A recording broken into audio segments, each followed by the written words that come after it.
He pieced the remains together.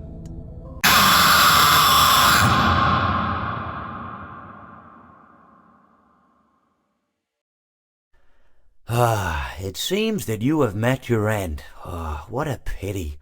I don't feel too bad about it, though. After all, if it weren't me, it would have just been one of the others, I guess. I'm honestly just glad to be out of those air ducts.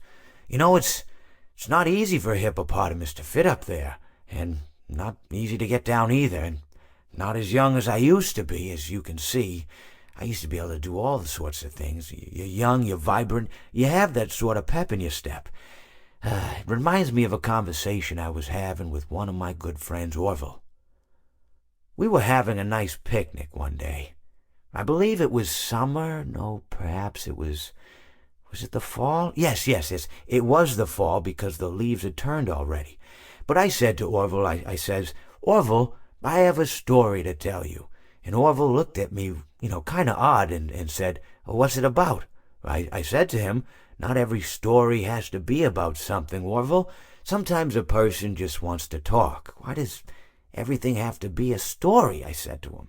He just looked at me and he said, well, you said you had a story. And, he was quite right. I did, in fact. I told him I had a story. I suppose if a person just wants to talk, then it's best to not announce that you're telling a story. Telling a story does come with its own pressures and expectations, I suppose.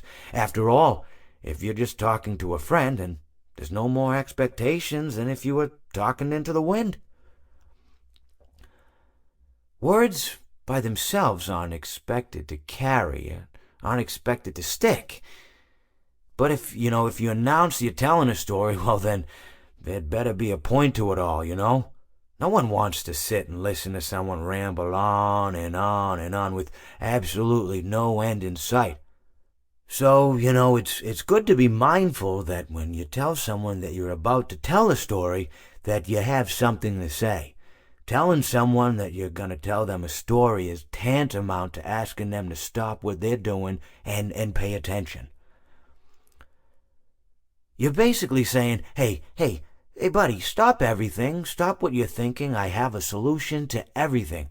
And, well, I didn't really have any story to tell. In hindsight, I probably just misspoke when I said that I had a story.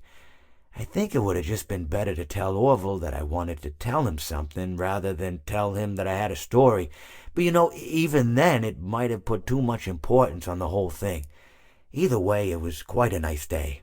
I remember that we were drinking tea.